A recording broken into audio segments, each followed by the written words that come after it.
एक ऐसा ग्रंथ जिसे कुछ लोग समाज की व्यवस्था का आधार मानते हैं और कुछ लोग उसे असामान्य और भेदभाव का प्रतीक समझते हैं। मैं बात कर रहा हूँ मनुस्मृति की, जिसे धर्मशास्त्र भी कहा जाता है। तो आज हम बात करेंगे धर्मशास्त्र या मनुस्मृति की। तो hello everyone, welcome back to my YouTube channel. तो बिना किसी देरी के वीडियो शुरू करते हैं। तो सबसे पहले टाइमलाइन समरी देख लेते हैं मनुस्मृति के बारे में। तो मनुस्मृति का जो कंपोजिशन होता है 200 BC से 200 CE तक, जिसे मनुस्मृति या मानव धर्मशास्त्र भी कहा जाता है।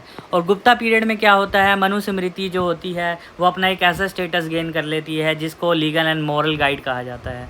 एंड मेडिवल पीरियड में क्या होता है, जो कमेंट्रीज़ लिखी जाती है, जैसे बड़े बड़े विद्वान क्या करते हैं, मनुस्मृति पे कमेंट्रीज़ करते हैं, जैसे मेधा तिथि उनमें से एक हैं। एंड ब्रिटिश कॉलोनियल पीरियड में क्या होता है, जो ब्रिटिश होते हैं मनुस्मृति का यूज़ करते हैं हिंदू कानून बनाने के लिए, हिंदू लॉ बनाने के लिए। एंड मॉडर्न इंडिया में क्या होता है, जितने भी रिफॉर्मर्स होते हैं अम्बेडकर जैसे, तो वो क्या करते हैं, मनुस्मृति का काफ़ी ज़्यादा क्या करते हैं, स्ट्रांगली क्रिटिसाइज़ करते हैं। तो धर्मशास्त्र जो कि मनुस्मृति जो है, धर्मशास्त्र के अंदर ही मनुस्मृति को पढ़ा जाता है, जो कि 200 BC से 200 CE तक लिखी गई, इसके बीच में। एंड व्हाट इज़ द धर्मशास्त्र एंड मनुस्मृति। तो देख लेते हैं सबसे पहले धर्मशास्त्र और मनुस्मृति क्या है। तो धर्मशास्त्र a collection of ancient Hindu text that gives rules about duty, जो कि धर्म के नाम से जाना जाता है, लॉ एंड सोशल बिहेवियर। तो धर्मशास्त्र क्या है, एक एंशिएंट हिंदू जितने भी कलेक्शन हैं, टेक्स्ट हैं, उनका एक संग्रह है, जो कि क्या होता है, जो कि ये रूल्स बताता है, ड्यूटी बताता है, लॉ बताता है, सोशल बिहेवियर बताता है इंसान का। तो Manusmriti is one of the most famous धर्मशास्त्र बुक। तो मनुस्मृति क्या है, धर्मशास्त्र की एक मोस्ट इम्पोर्टेंट फेमस बुक है, जो कि क्या बताती है, it's language is secular Sanskrit. जो मनुस्मृति की जो लैंग्वेज है, जिसको लिखा गया है जिसके अंदर, वो है secular Sanskrit. And it's been written by sages and sant. और ये किसके द्वारा लिखी गई है, ये जो किताब है 200 BC से 200 CE तक, इसके टाइम पीरियड के बीच में लिखी गई है, वो भी सेजेस एंड सेंट्स के द्वारा, मतलब साधु और संतों के द्वारा। The first English translation of Manusmriti was done by sir William Jones in 1794 under the name of the ordinance of Manu. और क्या होता है, मनुस्मृति की पहली बार इंग्लिश ट्रांसलेशन की जाती है सर विलियम जोन्स के द्वारा 1794 में। किसके, वो क्या करते हैं, under the name of ordinance of Manu. ठीक है, अब इसमें देख लेते हैं इट्स टेल्स पीपल। ये क्या बताता है, ये बताता है धर्म या ड्यूटी बताता है लोगों की। And what people should do in their life. ये बताती है, मनुस्मृति बताती है कि एक पर्सन को अपनी लाइफ में क्या करना चाहिए, क्या नहीं करना चाहिए। और यही बताती है लोगों को right and wrong, what is the good and bad behaviour, यही मनुस्मृति में बताया गया है। एंड सोशल रूल्स, और ये बताती है rules about cast, family and relationship. तो इसी मनुस्मृति के अंदर रूल्स बता रखे हैं कास्ट को लेके, फैमिली को लेके, रिलेशनशिप्स को लेके। एंड लॉज एंड पनिशमेंट, और इसमें लॉज एंड पनिशमेंट का भी जिक्र किया गया है। What happen if someone break the rule, क्या होगा अगर कोई इंसान रूल ब्रेक करता है, तोड़ता है, तो उसके साथ क्या पनिशमेंट मिलनी चाहिए, क्या उसके लिए प्रावधान किए गए हैं कानून के हिसाब से। तो यही मनुस्मृति हमें बताती है। एंड डेली लाइफ रूल्स, और डेली लाइफ के क्या रूल्स हैं, हाउ टू लीव, मतलब कैसे रहें, एंड कैसे खाएं, कैसे शादी करें, एंड कैसे बिहेव करें। तो ये सारी चीज़ें मनुस्मृति में डिस्क्राइब की गई हैं। तो it was the king Manu who wrote the famous Hindu book Manusmriti. तो ये जो फेमस बुक है मनुस्मृति, ये किंग मनु द्वारा लिखी जाती है।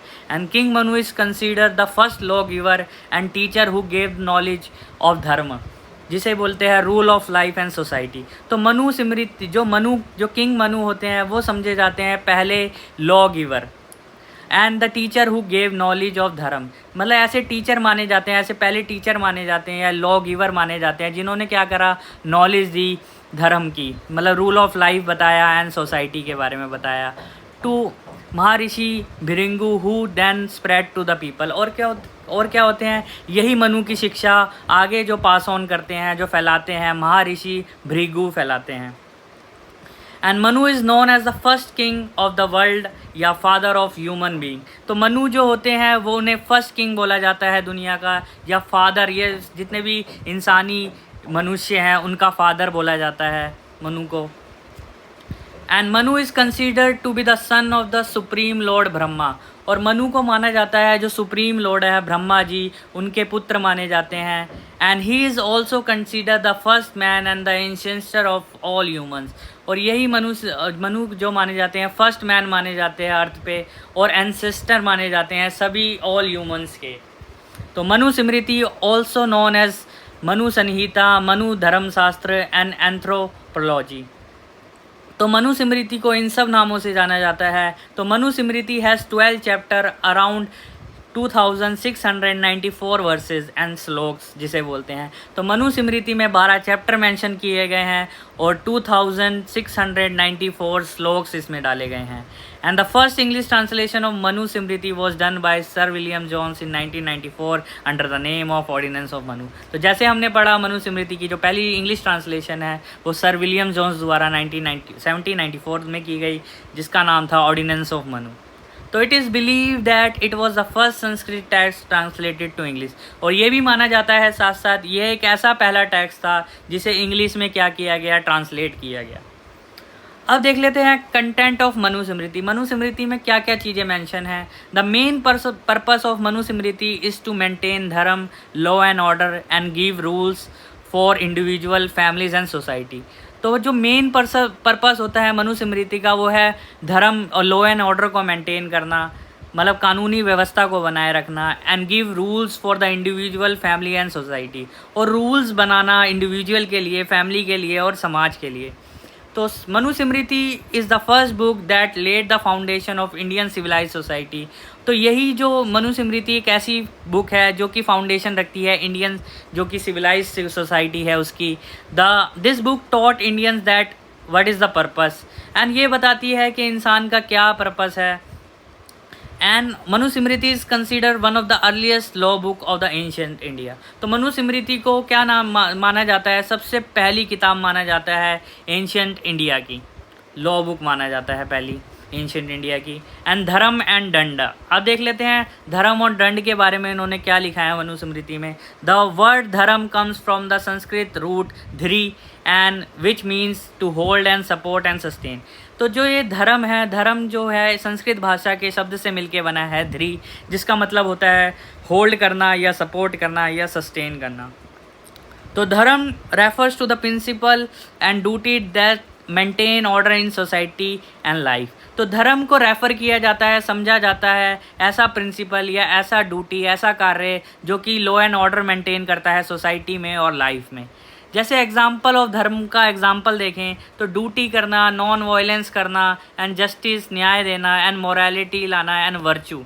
These are the action that people should follow in life. तो यही सारे धर्म के क्या हैं, एलिमेंट्स हैं जो कि एक इंसान को फॉलो करने चाहिए ताकि एक अच्छी लाइफ जी सकें।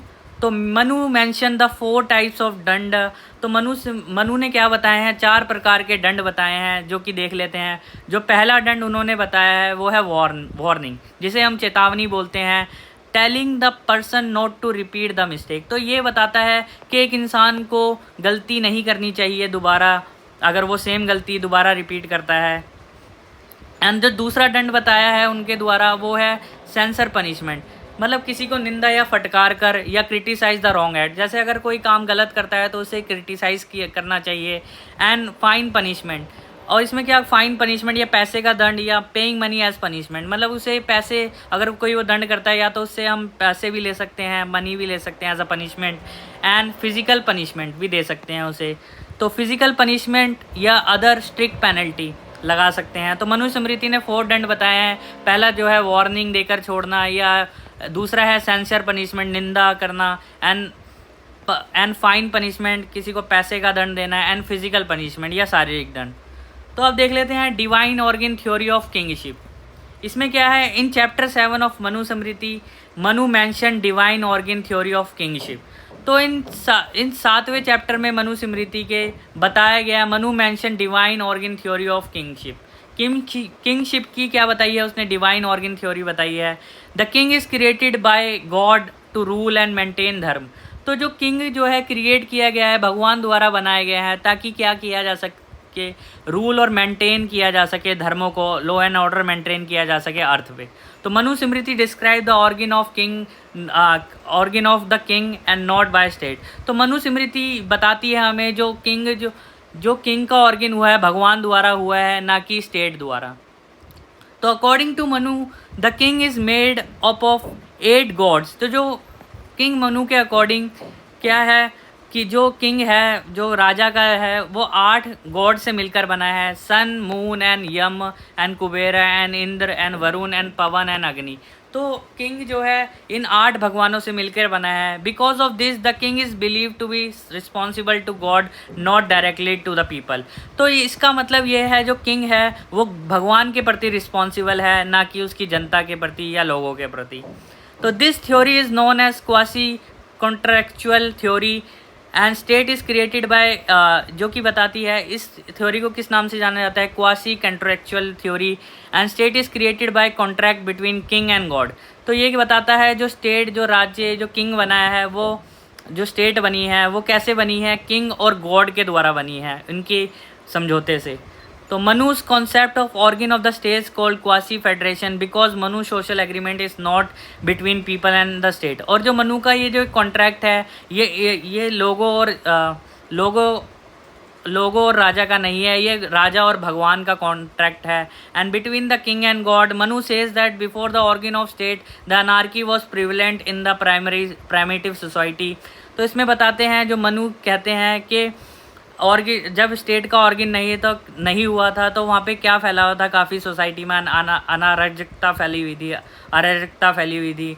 Because of there was no, इसी अराजकता को ख़त्म करने के लिए, मत्स्य न्याय को ख़त्म करने के लिए क्या हुआ, भगवान ने क्या करा, राजा को बनाया। And in such situation the people use oppress and each other, there was a situation of mighty is right present there. तो इसी मत्स्य न्याय को ख़त्म करने के लिए राजा की उत्पत्ति हुई, ताकि सोसाइटी के अंदर क्या किया जा सके, एक लॉ एंड ऑर्डर मेंटेन किया जा सके। एंड अब देख लेते हैं 7 organ theory of the state. तो 7 ऑर्गन स्टोरी बताई है, 7 organ story of the state. In Manusmriti Manu describe the state like a living body.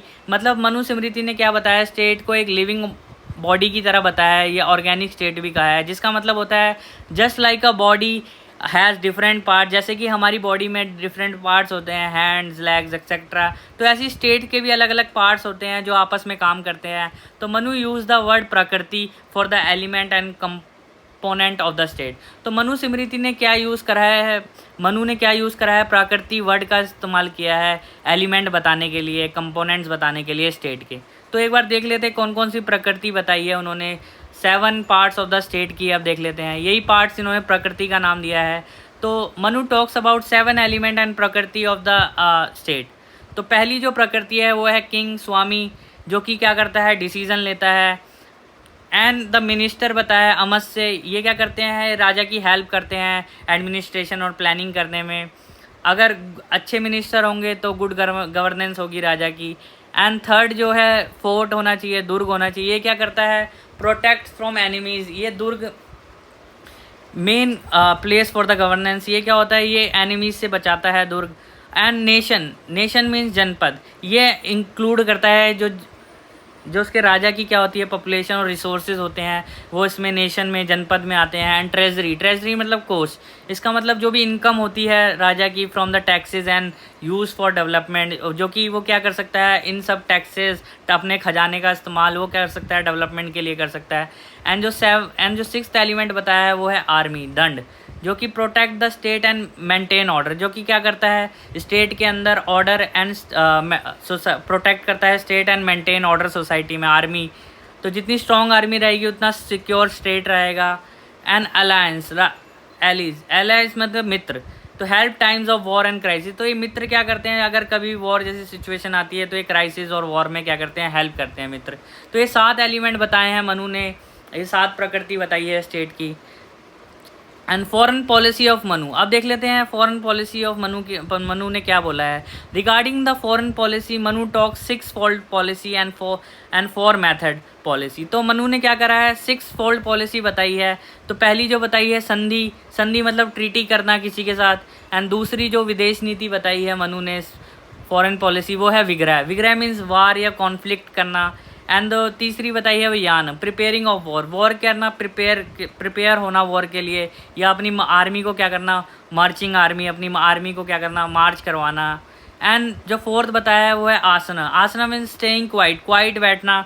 And wait and watch, मतलब वॉर होने से पहले वेट करना क्या एनिमीज एक्शन लेता है। एंड संश्रय, संश्रय मीन्स सीकिंग प्रोटेक्शन, या प्रोटेक्शन के लिए जाना या किसी बड़े स्ट्रॉन्गर राजा के साथ हाथ मिला लेना। अब सिक्स्थ जो है वो है द्विवेदी भाव। इसका मतलब है, द्विवेदी भाव का मतलब है डुअल पॉलिसी, मतलब peace with one and war with another, मतलब एक के साथ समझौता कर लेना और दूसरे के साथ वॉर कर लेना, तो द्विवेदी भाव। अब इसी के साथ साथ 4 मेथड भी बताए हैं। 4 मेथड, यही 6 पॉलिसीज़ हैं विदेश नीति जो मनु के द्वारा बताई गई है। अब देख लेते हैं धर्म एंड डंडा के बारे में। तो मनु मेंशन 4 टाइप ऑफ दंड, मनु ने 4 प्रकार के दंड बताए हैं। पहला जो बताया है वाक दंड, जिसका मतलब होता है वर्बल पनिशमेंट। एंड दूसरा बताया है धिक दंड, जिसका मतलब होता है पब्लिक क्रिटिसाइज करना है, कंडेम करना। एंड जो थर्ड बताया है आर्थिक दंड या मॉनेटरी पनिशमेंट। एंड जो फोर्थ बताया है भौतिक दंड, शारीरिक दंड देना या फिजिकल पनिशमेंट भी कहा जाता है। एंड अब देख लेते हैं social system of Manu, Manu का सोशल सिस्टम क्या है। तो there are 2 parts and social system in Manu Smriti. तो 2 प्रकार के पार्ट्स बता रखे हैं सोशल सिस्टम के मनु स्मृति में। तो पहले जो बता रखा है वर्ण सिस्टम एंड आश्रम सिस्टम। तो इसमें क्या है, society is divided into 4 ones, एंड जो आश्रम में बताया life is divided into 4 stages. तो पहले हम देख लेते हैं वर्ण सिस्टम में क्या बताया है। जो सबसे पहले होते हैं, जो वर्ण सिस्टम में सबसे ऊपर ब्राह्मण्स होते हैं, जो कि क्या करते हैं, ये एक तरीके के टीचर्स होते हैं, प्राइस्ट होते हैं। एंड जो दूसरे पे आते हैं वर्ण सिस्टम में, वो आते हैं क्षत्रिय, जो कि क्या होते हैं, रूलर्स होते हैं, वॉरियर्स होते हैं। ये इसमें क्षत्रियाज आते हैं, जितने भी सैनिक। और थर्ड पे आते हैं वन सिस्टम में वैश्यास, जो कि ट्रेडर फार्मर्स होते हैं। एंड जो सबसे नीचे आते हैं वो है शूद्र, जो कि इन सब की क्या होते हैं, सर्विस प्रोवाइडर होते हैं। और ये वन सिस्टम में सबसे नीचे आते हैं। अब आसन सिस्टम में क्या किया गया है, लाइफ स्टेजेस को 4 स्टेजेस में बांटा गया है। जैसे ब्रह्मचर्य, जो कि 1 से लेके 25 साल के बीच में होती है, जिसे हम स्टूडेंट लाइफ बोलते हैं। गृहस्थ जीवन, जिसमें क्या होता है 26 से 50 साल की, इसे फैमिली लाइफ बोलते हैं। एंड वानप्रस्थ, जो कि होती है रिटायरमेंट या फॉरेस्ट लाइफ जिसे बोलते हैं। एंड संन्यास, जो कि हम 76 से 100 ईयर जो कि होती है, इसमें क्या होता है स्पिरिचुअल लाइफ भी जिसे बोलते हैं। तो चार तरीके के मनु स्मृति ने पुरुषार्थ भी बताया। According to Manu Smriti there are 4 पुरुषार्थ गोल ऑफ लाइफ। पुरुषार्थ मतलब गोल ऑफ लाइफ बताए हैं मनु स्मृति ने 4। जो पहला है वो है धर्म, doing what is right and following rules, honesty and justice. तो पहला क्या करना है, धर्म को फॉलो करना है, मतलब वही करना है जो कि धर्म के हिसाब से राइट हो। एंड फॉलो रूल्स करने हैं, ऑनेस्टी से रहना है, एंड जस्टिस के साथ काम करना है। And earth means money, earn money, पैसा भी कमाना है, और रिसोर्सेज क्या करने हैं, मैनेज भी करने हैं। एंड काम मतलब love, happiness, emotion, enjoying life in balanced way, काम में आता है। मोक्ष में क्या होता है, स्पिरिचुअल लाइफ जो हमारे स्पिरिचुअल गोल्स होते हैं, अटेनिंग पीस, लाइफ में पीस पाना है, एनलाइटमेंट। तो 13 प्रकार के संस्कार बताए हैं मनु स्मृति ने। तो there are mention of 16 ritual, 13 ritual, ये 13 है। There are mention 13 ritual in Hindu tradition, तो there are mention 16 ritual in Hindu tradition, but Manu talks about 13 ritual. तो मनु स्मृति ने क्या बोला है, मनु स्मृति के अकॉर्डिंग 13 रिचुअल हैं, लेकिन हिंदू धर्म के हिसाब से, हिंदू ट्रेडिशन के हिसाब से 16 रिचुअल माने जाते हैं। तो पहले मनु स्मृति के हिसाब से जो 13 रिचुअल है वो है गर्भधान, पुंसवन, जो कि है फॉर हेल्दी चाइल्ड के लिए, और है सीमांतोयन, और है जातकर्म, नामांकरण, निष्क्रमण, एंड अन्नप्रश्न, चूड़ाकर्म, मुंडन जिसे बोलते हैं, उपनयन, केशांत, समवर्तन, विवाह, और अंत्योशिष्ट जिसे लास्ट राइट बोला जाता है। तो ये 7 तरीके के मनु स्मृति ने रिचुअल्स बताए हैं हिंदू धर्म में। तो मनुज कैबिनेट देख लेते हैं। Manu has mention the number of minister as 7 to 8। तो मनु स्मृति ने क्या बताया है, मनु ने बताया है 7 तरीके के मिनिस्टर, 7 से 8 मिनिस्टर होने चाहिए। According to Manu, cabinet member can be appointed in 3 ways। तो जो ये मेंबर्स होंगे वो कैसे चुने जाएंगे, मनु स्मृति ने बताया। पहला जो चुने जाएंगे पैतृक ढंग से चुने जाएंगे, मतलब अपॉइंटिंग बाय हेरिडेटरी से चुने जाएंगे। एंड परीक्षा विधि से चुने जाएंगे। Pariksha vidhi means selection through testing ability and qualification, उनके क्या एग्ज़ाम होंगे, ये सब ऐसे चुने जाएंगे। एंड जो थर्ड चुने जाएंगे वेज जो बताया है वो है वफादार मित्र। Appointing loyal and trustworthy person को चुनना है, ऐसे मिनिस्टर चुनना है। तो ये 3 तरीके मनु ने बताए हैं मेंबर्स चुनने के, मिनिस्टर चुनने के, ये पैतृक ढंग से और परीक्षा विधि से और वफादार मित्र से। तो अब देख लेते हैं फंक्शन ऑफ द किंग। तो Manu says that the king will be the form of the Kshatriyas class only. तो मनु ने बताया है जो किंग होगा सिर्फ क्षत्रियास क्लास से आना चाहिए। Manu has mentioned many duties of the king. तो मनु स्मृति ने बहुत सारी ड्यूटीज़ भी बताई हैं साथ साथ किंग के लिए, और वो क्षत्रिय फैमिली और क्लास वर्ग से आना चाहिए। And protecting people from external aggression. तो लोगों को क्या करना है, किसी बाहरी अग्रेशन से बचाना है लोगों को, किंग का सबसे पहला कार्य है। And maintaining law and order, अपने प्रजा के अंदर, अपने उसके अंदर किंगडम के अंदर मेंटेन करना है लॉ एंड ऑर्डर को। And maintaining the caste system, अब कास्ट सिस्टम को भी मेंटेन रखना है। एंड प्रोटेक्टिंग द ब्राह्मण्स को प्रोटेक्ट रखना है जो कि सबसे ऊपर आते हैं वन सिस्टम में। And removal of social evils, जो जितने भी समाज में बुराइयां हैं उनको ख़त्म करना है। एंड कंट्रोल ओवर ट्रेडर्स, और जितने भी व्यापारी हैं उन पर कंट्रोल जमा कर रखना है, टैक्स वसूलते रहना है। कंट्रोलिंग द इकोनॉमिक सिस्टम, और इकोनॉमिक सिस्टम पे क्या करना है, अपनी पकड़ रखनी है। तो ये 7 तरीके हैं, मतलब ये 7 कार्य हैं, फंक्शंस बताए हैं मनु ने किंग के बारे में।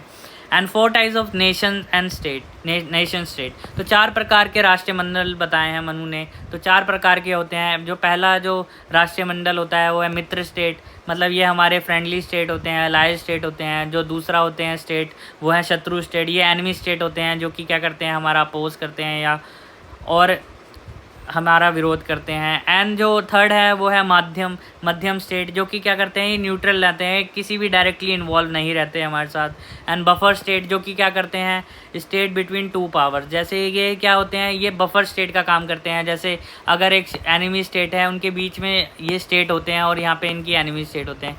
यहाँ पे मित्र स्टेट होते हैं, यहाँ पे बफर स्टेट होते हैं, और यहाँ पे क्या होते हैं, यहाँ पे एनिमी स्टेट होते हैं। तो ये क्या करते हैं, आपस में बफर स्टेट का काम करते हैं, डायरेक्टली इन्वॉल्व नहीं होते, बीच में ये बफर का काम करते हैं, बीच का, जिसे न्यूट्रल भी कहा जाता है। और neutral buffer state as a buffer का काम करते हैं। एंड टैक्सेशन सिस्टम, अब देख लेते हैं टैक्स सिस्टम बताया। तो Manu mention 4 types of tax.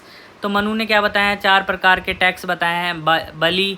Bali means voluntary offering and religious tax by people. ये क्या होते हैं, ये ऐसे टैक्स होते हैं जो कि वॉलेंट्रियल होते हैं, तो ये रिलीजियस पीपल द्वारा दिए जाते हैं। एंड भाग मतलब होते हैं share the agriculture produce and land revenue and usually a portion of crop. ये टैक्स होते हैं, भाग मतलब अपने लैंड में से जो भी फसल होती है उसमें से कुछ हिस्सा दिया जाता है। एंड जो थर्ड है वो है शुल्क, जो कि कस्टम ड्यूटी है, टैक्स ऑन ट्रेड। ये जो भी ट्रेड पे टैक्स लगते हैं, सामान इधर से उधर ट्रांसपोर्टेशन में, वे वाले टैक्स हैं। शुल्क जिसे बोलते हैं दंड मीन्स फाइन्स या penalty collect as a punishment. तो ऐसे ये क्या होते हैं, ये 4 प्रकार के टैक्स सिस्टम बताए हैं मनु ने। अब देख लेते हैं लोकल गवर्नेंस। तो according to Manu the village is the smallest unit of administration. तो मनु ने बताए हैं जो सबसे स्मॉलेस्ट यूनिट होती है एडमिनिस्ट्रेशन की, प्रशासन की, वो होती है गांव। जो Manu said the people in the village should have many facilities like water, food and fuel, entertainment etcetera. तो मनु ने बताया है पीपल इन द विलेज, जो लोग ऐसे गांव में रहते हैं उनके पास सारी फैसिलिटीज़ होनी चाहिए, जैसे पानी, food and fuels, entertainment etcetera. And this is why the Manu is consider the first thinker who talked about the welfare state. तो इसीलिए मनु ऐसे पहले व्यक्ति भी माने जाते हैं, फर्स्ट थिंकर माने जाते हैं जिन्होंने पहली बार वेलफेयर स्टेट की बात करी। And Manu divided the state into different group of the for the convenience of administration. तो मनु ने क्या करा, स्टेट को अलग अलग डिफरेंट पॉपुलेशन के हिसाब से बांटा, ताकि एडमिनिस्ट्रेशन में क्या हो, सुविधा हो। फॉर एग्जांपल जैसे उन्होंने बताया group of 10 village and group of 20 village, ताकि इससे क्या होगा, एडमिनिस्ट्रेशन चलाने में आसानी होगी। And group of 50 villages and group of 100 villages and group of 1000 villages, ऐसे बनाना चाहिए ताकि जो गवर्नेंस हो, एडमिनिस्ट्रेशन हो, अच्छे से चलाया जा सके। तो अब देख लेते हैं मनुज के व्यूज़ क्या हैं वुमेंस को लेके। एंड तो Manu Smriti gives outmost respect to the womens on. तो पहली मनु स्मृति क्या करती है, Manu Smriti gives most respect to the women. तो मनु स्मृति बहुत ज़्यादा रिस्पेक्ट देती है वुमेन को। एक तरफ तो दूसरी तरफ क्या करती है, on other hand it gives them less right than man.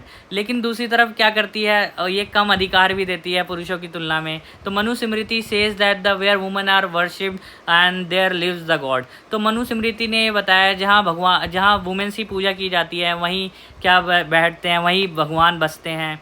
तो ऑन द अदर हैंड दूसरी तरफ क्या करते हैं, Manu has not given women right to freedom and education. दूसरी तरफ क्या करते हैं, मनु वुमेन्स को किसी भी प्रकार के फ्रीडम, राइट और एजुकेशन नहीं देते हैं। And Manu says that women should have higher character. तो मनु कहते हैं वुमेन का क्या होना चाहिए, हायर करेक्टर होना चाहिए। If a women has an illicit relation with another man then a man should not have relationship with other. तो यही बोलती है, वुमेन्स को बोला जाता है अगर वुमेन किसी दूसरे इंसान के साथ कोई ऐसे रिलेशनशिप बता देती है तो क्या करना चाहिए, मैन को उसके साथ रिलेशनशिप नहीं रखना चाहिए, ख़त्म कर देना चाहिए। A women should be under the control of her father in the childhood. तो मनु ने बताया कि मनु को जब वो बचपन में हो जाती है उनके पापा के कंट्रोल में रहना चाहिए, अंडर हर, और शादी के बाद क्या रहना चाहिए, अपने हस्बैंड के अंडर कंट्रोल में रहना चाहिए। And under the husband son after his death. अगर उसके पति की मृत्यु हो जाती है तो जो उसका सन होता है उसके अंडर में रहना चाहिए। एंड अम्बेडकर, अब देख लेते हैं अम्बेडकर्स व्यू ऑन मनुस्मृति। तो अम्बेडकर के व्यूज़ क्या हैं मनुस्मृति को लेके। And doctor Bhimrao Ambedkar considered this book as a curse for Dalit and said this book should be blown up with a bomb. तो ये भीमराव अम्बेडकर ने बोला है इस बुक को क्या माना है, दलितों के लिए श्राप माना है, और ये बताया है इस किताब को बम से उड़ा देना चाहिए। It is believe that the he burn the Manusmriti. इसी वजह से उन्होंने क्या करा, मनुस्मृति को 25 दिसंबर 1927 को जलाया था ड्यूरिंग द महाज सत्याग्रह के दौरान। Doctor Bhimrao Ambedkar, while criticizing Manusmriti, had said that Manu has written as harsh thing for Shudras as he has written for the women. तो अम्बेडकर जी ने इसकी क्या करा, आलोचना करते हुए कहा था कि मनु ने शूद्रों और महिलाओं और दोनों के लिए बहुत कठोर और असमान नियम बनाए हैं। तो इसी वजह से मनुस्मृति का भीमराव अम्बेडकर ने काफ़ी ज़्यादा क्रिटिसाइज़ करा। तो दैट्स इट गाइज। अगर वीडियो आपको हेल्पफुल लगा हो तो वीडियो को लाइक करें, शेयर करें और इस चैनल को सब्सक्राइब करना ना भूलें। तो thank you so much for watching.